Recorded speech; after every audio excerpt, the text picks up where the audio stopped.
Ladies and gentlemen, welcome back into Stud Rankings, where I am today going to rank all 30 Major League Baseball owners. Now hopefully I don't ruffle too many feathers, but it is a ranking video, which means it is subjective. Leading things off at the worst owner in Major League Baseball, it's going to be Jerry Reinsdorf of the Chicago White Sox. He is the worst owner in my eyes in Major League Baseball. He bought the team in 1981. 40 years since Jerry Reinsdorf bought the White Sox. They have a World Series, but it goes without saying Jerry Reinsdorf at this point is not a great owner. 29. The second worst owner in baseball is going to be Bob Nutting of the Pittsburgh Pirates. Bob Nutting bought the team in 1996. PNC Park has been built since Bob Nutting has took over the Pirates, but a lot of losing seasons have also been built. Number 28 on this list is going to be Larry Dolan of the Cleveland Guardians. Now, something about the Dolans, I just can't get in favor with the Dolans. You know, the Dolan owns the Knicks, and the Guardians are owned by Larry. Both of those franchises, despite the Guardians, making a World Series and winning some divisions, it's been a long time since they won a championship. 27 on this list is going to be John Fisher. Yes, some of you guys were kind of waiting for him, but here he is, John Fisher, number 27 on the list. The owner of the Oakland A's, or the now A's, Sacramento A's, bought the team in 05, has endured some winning seasons, could not get a ballpark built in Oakland, rubbed people the wrong way on the way to Vegas, and he comes in at number 27. 26 on this list is going to be the Monforts of the Colorado Rockies. So Charles and Dick, I believe, Monforts bought the team in 1992 since the inauguration of the Colorado Rockies, and the Rockies built a beautiful ballpark in Coors Field, but just have not won much. You could blame that on the altitude and the fact they can't develop pitching. But number 25 is going to be Stuart Sternberg of the Tampa Bay Rays. Bought the team in 2004. He is struggling to get a deal done with the city of St. Pete / Tampa Bay of getting a brand new ballpark. Tropicana Field is now officially in ruins. This Rays team has seen a couple World Series appearances under his belt, but has never won the big thing. 24 on this list is going to be Artie Moreno of the Angels. Bought the team in 2002, and Artie Moreno not shy to spend money, but the way he spends his money is not the smartest of ways. And Artie Moreno, the Angels Stadium, I don't know what's going to happen with that. We're going to have some talk soon about Angels Stadium. Just you wait on it. Number 23 on the list is going to be Bruce Sherman of the Marlins. Bought the team recently in 2017, and changing the whole mantra of the Marlins from this really bright, fun logo, good times with that Miami M logo, to this boring black, blue, and Vice City fonts. Number 22 on this list is going to be Robert Castellini, owner of the Cincinnati Reds. He bought the team in 2005, and the Reds have not done much of anything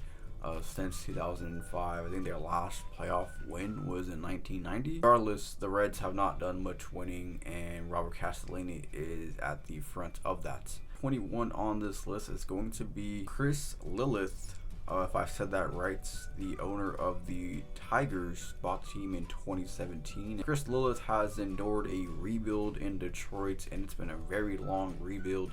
They finally made the postseason, went all the way to the DS last season, so maybe we're starting to see the fruits of the labor. Number 20 on this list is going to be John Sherman, the owner of the Kansas City Royals. Bought the team in 2019, and the Royals, just like the Tigers, enduring a long rebuild, but they seem to be coming out of it. Also made the playoffs last season, so kind of the same timeline as Detroit's. Maybe the Royals and Sherman's fruits of labor are also starting to show.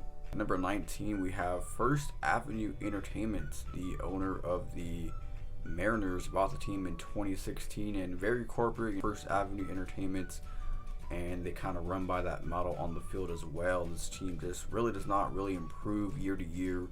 They got a lucky star in Julio Rodriguez. But number 18 on this list is going to be Jim Pollard, the owner of the Minnesota Twins. Bought the team in 2009, not spending much money over the last couple of off seasons. They signed Correa, and I think they're hurting from that Correa contract.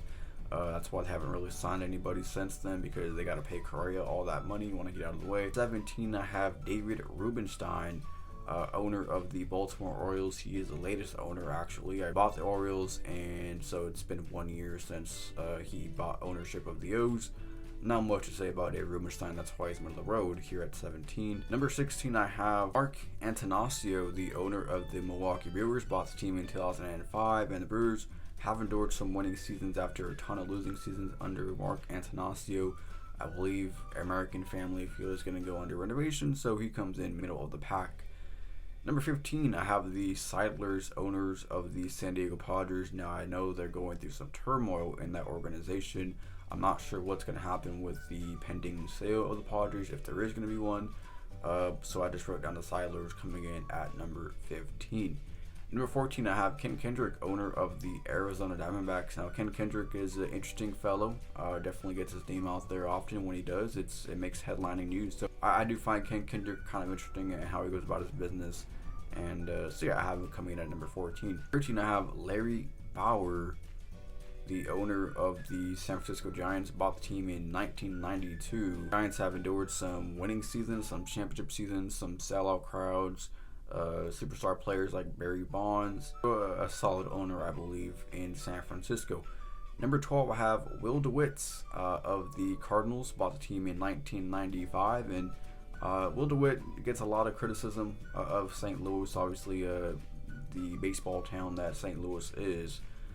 Yeah, a lot of fans calling for his head.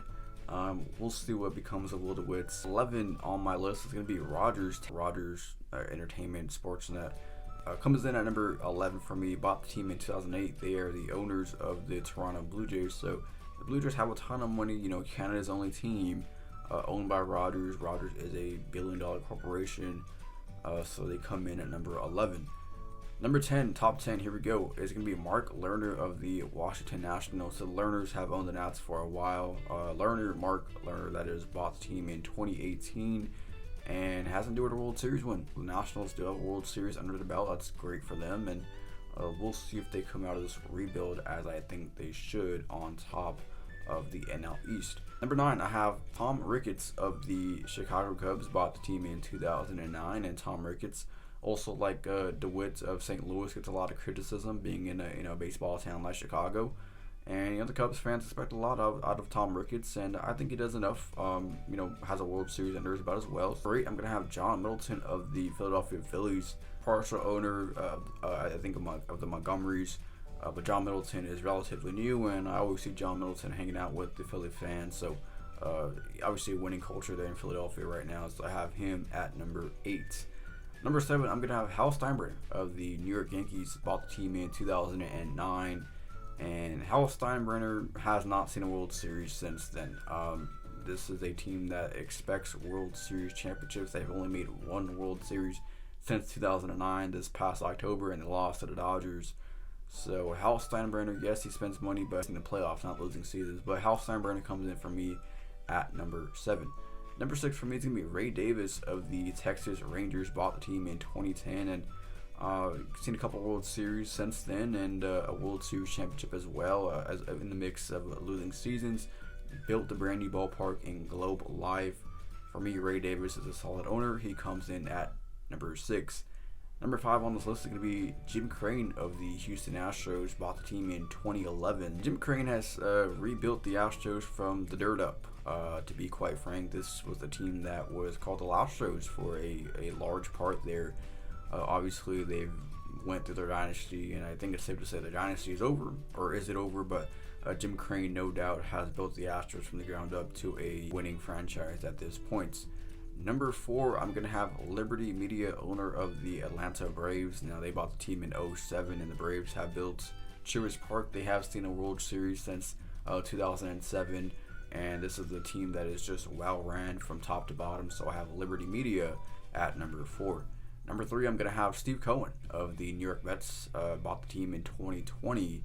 And Steve Cohen, like a lot of owners, like I mentioned, gets a lot of criticism as well. Cohen has done a good job since taking ownership of the Mets, up and down a little bit, but I think we've seen a lot more positive come out of New York than negative. Number 2 on this list is going to be John Henry, owner of the Boston Red Sox. So I also see a lot of comments about John Henry and the Red Sox, like what's going on, and I get it. Like, I'm a Dodger fan, and I had criticism my own ownership as well over the years.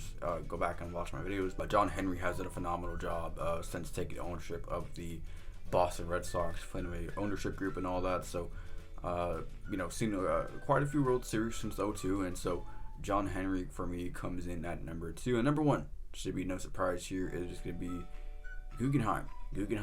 Mark Walter, Magic Johnson, and others.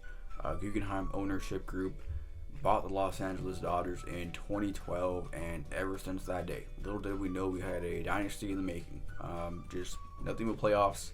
I haven't seen my team miss the playoffs at all, really. Just a couple of times since I can remember. Guggenheim has done everything that you can ask for in ownership, building a winning team, building a winning culture, investing in the fans, investing in the stadium. They really do it right here in LA. Guggenheim ownership, Mark Walter, comes in at number 1 for the best owner in baseball. That is going to do it on today's video of ranking all 30 MLB owners. As always, let me know what I should rank next.